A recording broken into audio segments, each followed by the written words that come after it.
Hello, my friend, and Happy New Year. Hope you're having a great start to your 2025. In today's episode, Mark and I are talking about personal productivity.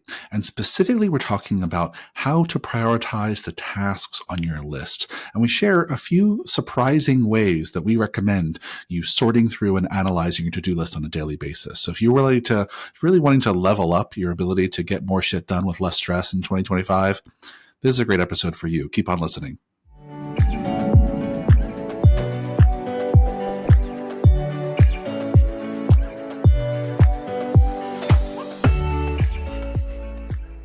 Hello, fitness business nerds. What's up? Welcome to another episode of the Business for Unicorns podcast, and Happy New Year. Welcome, Fisher. Happy 2025. Yes, this is the second time we're doing this because I messed up my mic previously. So it is happy second New Year. Happy Listeners, second, you'll never know that. New Year. Now They'll never know. Now you get a little behind the scenes. I told you. Oh, wow. Yeah, how were your holidays? They were great. They were good. They were relaxing. Got to hang out with my baby a lot. Yeah, good. They were great. How about yours? Yeah, I got to take a little road trip with my husband. We drove down to the south, went to Dollywood, saw friends and family. It was really nice to be on the road, listen to podcasts, listen to audiobooks. It was awesome. Yeah. Well, today's topic is all about time management. But before we dive in, we have a brand new course we're offering. So, Fisher, do you want to tell folks about it?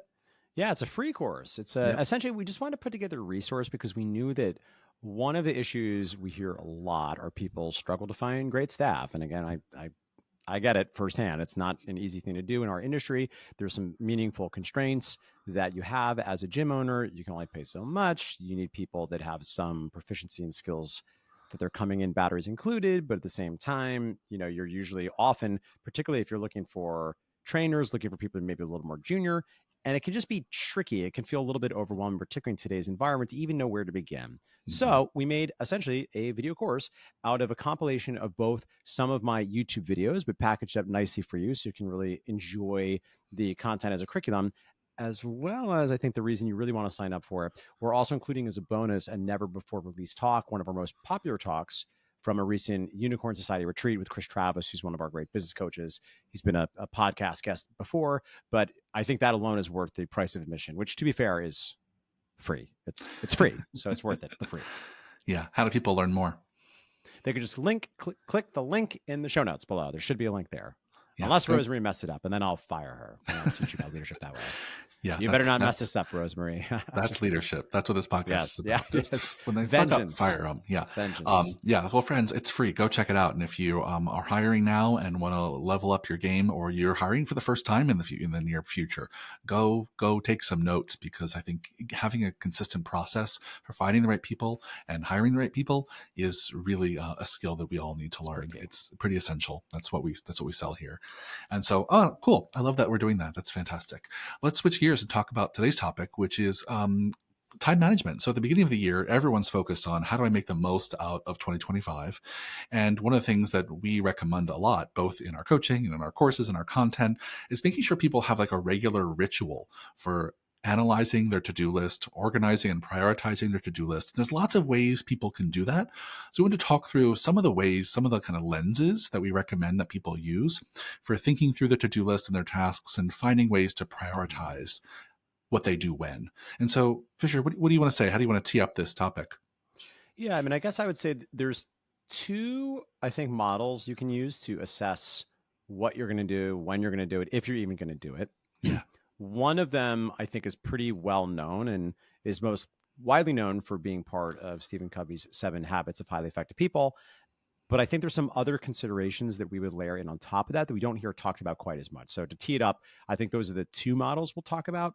And just to dig right into it, the first one, of course, is the classic important, not important, urgent, non-urgent quadrant. And this is often positioned as a quadrant where you can see the importance or not importance on one axis and the urgent or not urgent on the other. And you can basically combine those to get 4 buckets, right? There are things that are important but not urgent, such as continuing education, your fitness. There are things that are urgent and important, such as a heart attack, which you should go deal with immediately. That's important, and you want to take care of it right then. There are things that feel urgent but aren't really that important. You can put into this bucket things such as social media notifications, probably most emails. And then finally, of course, you have things that are not urgent, not important, which is sitting on the couch watching reality TV. So that's a high level review. I wonder if there's anything you would add to that, Keto. No, I think, this is a topic that's been covered a million times, both by Stephen Covey. If you Google Eisenhower Matrix, like there's a Yeah. million blogs and videos out there for that. And I think this is a useful one, right? The idea of thinking through your tasks and saying, what on my to-do list right now has some sort of time sensitive urgency? And what on my to-do list right now has a real importance and value to my stated goals and objectives? And what's in between, right? And using that as just one lens to decide what you're going to do, decide, delegate, delete, which are the 4 Ds Yes. that I think Covey and others use. I think it's a really great audit process. And that's the time audit process that we teach people a lot of the time. But it leaves a lot to be desired, because urgency and importance are really not the only metrics one might think about, right? So I think the fact that that's useful, yes, go Google that, use that, I think. And this podcast is about what else could you use? And so, yeah, so we have some ones that we really love. Which one do you want to start with? Yeah, I mean, I guess another one that I think is important for people to think through when you're deciding, and again, this is all through the lens of, are you even going to do it? And if you are going to do it, when should you do When? it? Yeah. Another lens is it easy or is it hard, right? Yeah. Because this, you can certainly imagine there's some things that are maybe very important and very urgent, but they're pretty easy to do, right? Whereas there might be something that is, let's say, important but not urgent and very hard. And I'll tell you that's where a lot of the magic is, because that will be the thing you will often be resistant and reluctant to do. So the way that we recommend people thinking about this is eat the frog first, as the Percival Feldman saying goes, which is to say that if something is hard and it requires a lot of cognitive firepower, generally you want to do that in whatever your magic time is. For most people, earlier in the day is going to be better because you're a little bit fresher. And conversely, even if something is very important, if it's also very, very easy, sometimes it's best to wait till later in the day when we can deal with all manner of administrivia, which is one of my favorite words, because it's just not that hard to do. It's just like a checklisty kind of thing, and it's pretty simple. And you don't want to waste your juiciest, crispest, brain power early in the morning. Yeah, I think that's so smart. And I think it can, thinking about easy versus hard with your tasks, help you decide when to do it. It can also give you some clues about who should be doing it, right? If something is so easy for you that you can do it with your eyes closed, that either means like you're a genius in this thing and you should do it because it's really hard and you figured out how to do it well, or it means maybe you shouldn't be doing it. If it's so easy that it's like a rote task of copying and pasting, like maybe you need a VA or delegate someone on your team. Or if it's so easy, it's kind of brainless. It's like, does anyone need to do this? Right? Is this even worth doing? Right. So I think easy and hard can also suggest not just when you might do it, but who should be doing it. And I think that's super helpful. Yeah. That's a great point. The other thing I'll say, and I want to make room for all of the people, like you said, I think for most people, people's brains are most crisp and awake in the morning. And for some people, like myself, I find I'm most creative at night. Like I'm a night owl. I was doing, we did a weekly live training with Unicorn Society members today talking about productivity. And I did a little a poll in the moment, and we had a decent number of people who consider themselves like real night owls, and they do their most kind of creative, kind of like, outside the box thinking in the evenings. And so I just want to make space for you listeners out there who are the real night owls. But most people do wake up feeling the most fresh and ready to tackle difficult things in the morning. But let's talk about the second one. The second one, the other lens. So aside from urgent, not urgent, easy, hard, urgent and important, easy and hard. The third one that we like to talk about a lot is fun or not fun, right? I think this can be related to easy and hard. Often things I think are fun for people feel easier because they enjoy it. But fun and not fun is really about like your level of enjoyment, right? Is it fun for you? Do you look forward to it? Does it light you up? And if that's the case, can you strategically put that in a time in your day when having some fun would be helpful? Right? Or having some fun would really break things up. If it's really fun for you, I think it's also a signal to kind of share that joy with other people. Right. I think if something is fun for you and you have fun doing it, oftentimes we don't talk about that stuff at work. Right. I think it's a good sign to connect with others and share what you know. And if it's not fun, similarly, I think you want to think about, okay, well, when do I do this in my schedule? Do I need to do this when I'm fresh? Do I do this at the end of the day when I can just kind of like stumble through it with low energy? Do I get help doing this? Right. So I think the fun, not fun lens, I think lends itself to, again, both thinking through, do I need to do this? If so, when? And also, who else might I involve, either in my joy and fun or in my misery for support? Yeah. What would you add Yes. to that, Fisher? Yeah, I mean, I think it's interesting because this also starts to intersect with strategic coach has this concept around zone of genius, right? Like what are Mm-hmm. things you're world class at? What are the things that you're incompetent at? And oftentimes the things that, are fun for us are things we're world class at, and things that are not fun for us are things that we're incompetent at. We don't like it. Yeah. Right. And then you have zone of competence, which are things like you're maybe really good at, but you just don't really like love it. It's not that fun for you. Yeah. And it's interesting because it strikes me in this conversation, I don't think I've ever quite articulated, but I think one of the superpowers I've known I've had is a certain weaponization of my deep self-centeredness and laziness. And specifically the way that shows up is if I don't want to do it, I'm just going to get out of doing it. I'm going to find a way. I'm not going to, I think to my credit, I don't just like let the babies burn, which is a very intense metaphor. I don't know what the came. I don't just let the infants burn the flame. Who started that one? I'll make sure the baby's not on fire, but I will look to get somebody else to do it, right? I'm not going to tolerate things that are really not fun for me. Mm-hmm. And I think that's another thing too. If something is truly not fun for you, ideally you can get someone else to do it for you. Now, here's the reality. The real world is sometimes we all have to eat some shit sandwiches. I am fortunate. I'm in a place in my life and career where really a lot of things I don't want to do, I can have help with. And I think the typical gym owner listening, probably number one, has more things they could theoretically get off their plate, but they're just feeling afraid to delegate than they maybe think is reasonable. So there's probably things you don't like to do that you really actually shouldn't do. And you should really follow that thread and find some fractional executive assistant or VA help to just not do it at all. And I would contrast that with there's probably other things, unfortunately, that is not fun for you now because you're just not good at it. And you have to learn how to at least be competent enough at it to outsource it. A classic example here would be something like marketing, right? Mm-hmm. A lot of gym owners are like, well, marketing's not fun. And then this starts to intersect these other models, right? It's hard and it's not fun. Oh, I don't want to do it. And sometimes there are some things that, yes, you can absolutely easily delegate and outsource. There are other things, unfortunately, that there's just really no way for you to do it. And you have to either learn to get good enough at it or tolerate it enough, or maybe even learn to love it. That can happen. That's not an uncommon thing. Or,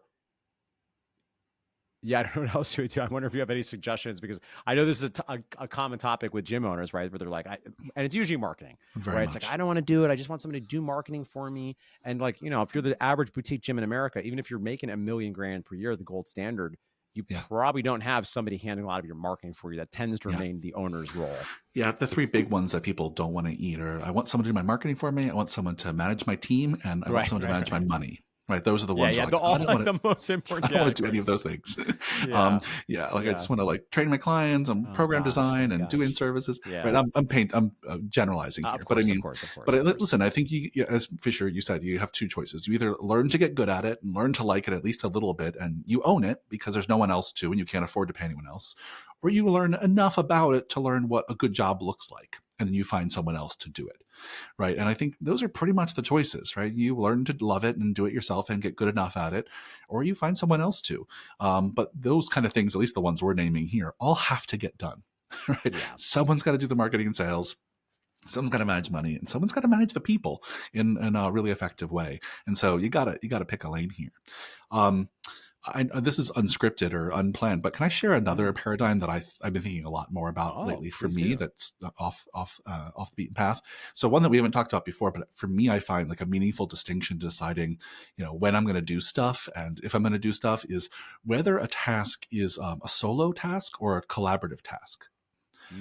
Because for me, those are two very different modes of working in, right? And there's solo work is something I need to have like no distractions, head down, clear focus, clear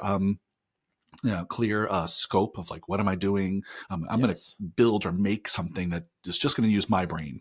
When something is collaborative, it really triggers a different kind of part of my work, my working brain of like, okay, well, whose opinions do I need to include? How much do I include those opinions? Whose opinions do I want to get? In what order? Who gets final approval? Right? There's a complexity to collaborative work, which is interesting because I enjoy collaborative work more. Right? Yes. It's more fun for me, though I think it's harder. And I think that different tasks lend themselves to one or the other. So I share that paradigm because I do think there's I make different times for that on my schedule. When I think about the work at hand, there's sometimes I put on my schedule, like I need this quiet time where I know I don't have Yes. meetings back to back and I can be undistracted. There's other times where I have collaborative times where I need to coordinate my time with other people. And I think Right. that's become a meaningful distinction for me. Any thoughts on that? Yeah, I mean, that's really interesting. That makes a lot of sense. Certainly when I look at my own personal schedule, I'm always pretty strict about I do my solo stuff in the Hmm. mornings and then meeting stuff in the afternoon. And it's interesting because I probably do prefer doing a lot of the solo stuff. I like Hmm. the collaborative stuff. I just don't have a massive amount of capacity. I'm like secret introvert. I enjoy it, but it just comes, it makes me like, it's really costly to me, oddly. Yeah. So I have to, there's a sweet spot of so many hours per day I could be working with other people before I'll still do it. I'll still be friendly enough. By the end of the day, I'm just wiped. Whereas I can just like happily put around with a cup of coffee and just type all day long.